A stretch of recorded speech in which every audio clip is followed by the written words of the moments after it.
Do my bangs kind of look like a mustache today? Maybe, but it's okay. They're kind of overgrown. I'm gonna give them a haircut very, very soon. I'll be back with a haircut. But in today's video, we're going to be talking about social media and also that in relations to auditioning. I asked you guys for a couple of questions because I did make a shorts video here that I think is a good introduction to that topic that I'm going to be discussing today. But we're going to be talking about them more in depth and also answering more questions. So these are the top 5 questions that you guys asked me about social media and K-pop auditions. Hi, my name is Irene. I create videos on K-pop auditions every single Sunday and also shorts on Wednesdays. So subscribe, like if you want to watch that kind of content. But let's dive into the very first question. I have my notes written down right here. So the first question is, are your chances higher or lower depending on how many followers you have on social media? Now, if you're in the range of not that like you're not an influencer, then don't worry about it. They're not going to accept you because you have 2 followers, for example, and they say, oh, their social media isn't really developed. Hell no, they're not going to say that. But the question gets a little bit more complicated if you're now talking about someone with maybe 200,000 followers. That might be a little bit more risky, but also might be a benefit. It really depends on the company. That's the thing about owning a social media channel. It might do you really good of, standing out to the judges and seeing that you have potential, let's say because of your dance cover videos. But on the other hand, some companies do prefer trainees with a clean slate, so they have actually no background on social media and they haven't really shown themselves to the world, so that way that company can really train you the way they want you to be trained, if that makes sense, and you aren't influenced by social media. Like, you haven't really developed your style yet. Not that that really has to do with the number of followers you have, but if you've got 200,000 followers, for example, you probably have developed your own style at that point. So it really depends on the company and at the end of the day. Okay, the next question is, when companies ask for social media on Google Forms, what do I put? Now, the first one I think is very, very obvious. I always recommend this to anyone that's auditioning for K-pop, but you have to put your KakaoTalk ID on there. If you don't have one, make one right now. It's very simple. Even if you're not in Korea, you can still make one. And the reason for that is when they ask you for your contact phone number, they're not actually going to give you a call, but they are going to give you a call through KakaoTalk if they are interested in you. And international call is free through KakaoTalk, so it's just like the most convenient way. If you don't have KakaoTalk, you're just going to make that step a little bit harder for the judges, and they might not even find you properly, although they might give you an email.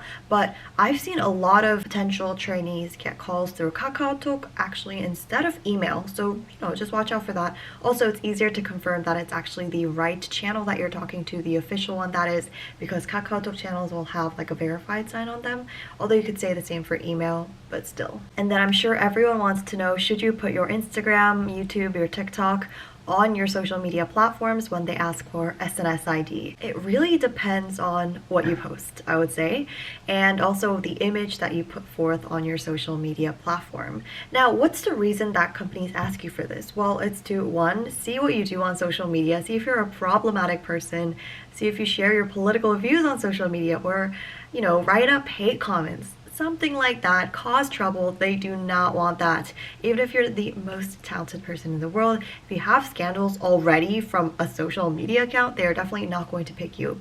And number 2 is to see your skills. Let's say they only saw 1 dance video from you and they want to see more, then they're going to visit your social media platforms to see if you've got more, and then that might cut down the steps of auditions that you might have to take, or they might just be even more curious about you and ask for even more videos from that. Like, they'll be like, oh, we saw your cover videos of this style, can you show us more of that? And so let's just segue into the next question, which is perfectly answering the second one. And that question is, what should you post on your social media? And I also combine some questions together that are, I think, under that question, which is, should you only post covers, or can they also be unrelated to K-pop/music? Can we post vlogs? Things of that sort. Okay, I would not recommend posting vlogs because that is just kind of getting a little bit more personal, and there might be more problems that are caused out of that.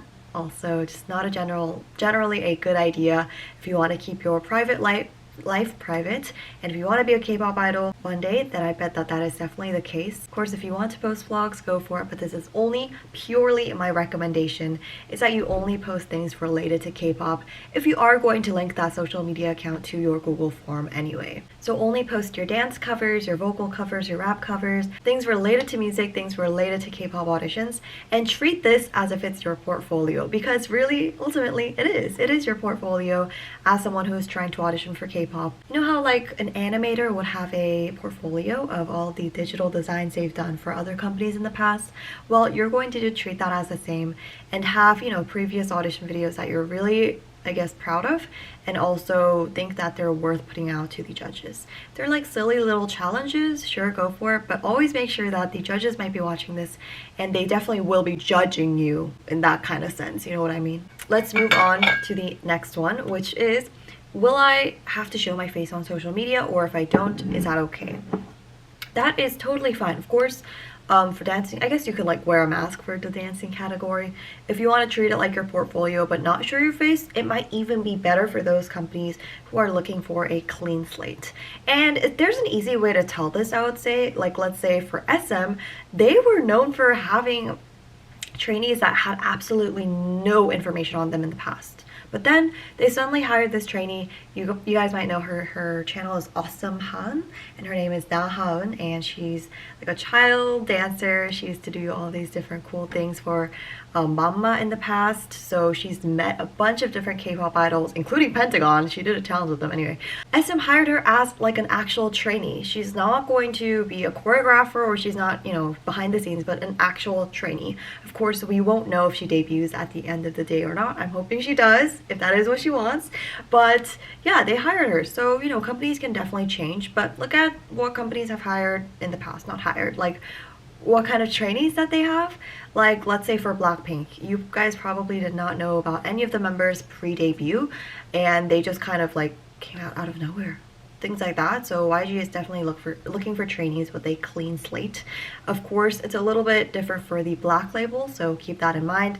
And you can, you know, repeat all of these different examples for other companies too. So kind of do research on their past groups and their members to see what they're looking for. Of course, let's say you do have a well-established social media account that you treat as your portfolio, but you want to audition for a company like YG where they do prefer clean slates. Then just don't link your social media accounts and only link your KakaoTalk. The really fun thing about that is that for KakaoTalk, you can literally just put your name, don't even have a profile photo or a background photo, and call it a day. And I think this is a good time to mention that you do not have to have a social media account. This is purely optional, and also for those who really just want to have a social media account for funsies. It's not going to necessarily benefit you in any way, because the judges will only go onto your social media accounts if they're interested in your video in the first place. So do not put this as your priority. Don't put making your Instagram look all cool and fancy as your priority. What it should be is your audition video and your audition introduction, I suppose. And then the very last question that we will address here today is, will the companies force you to delete your social media accounts after you debut or after you become a trainee? And the answer to that is most likely yes. Of course, there are exceptions, like I said, for SM's Dahaun. She did not have to delete her social media accounts. It's still up there. However, if you're like a normal trainee in the sense that you know, had like a fun little channel like Giselle from SM Entertainment. I don't know why I always pull up SM examples. Maybe I'm a company stan, I don't know. No, I'm just kidding. Anyway, she used to have like social media accounts, and also Yoonjin from Le Seraphim, but obviously she had to delete all of those before becoming a trainee or even after becoming a trainee. We don't know that timeline exactly. Those are all of the questions that you guys asked. If you have any other questions, let me know down below and I'll try to answer them. If you guys have any video suggestions for the next coming weeks about K-pop auditions, or maybe even audition tutorials that you want me to do, please let me know down below, and I'll see you guys in the next video. Thanks so much for watching.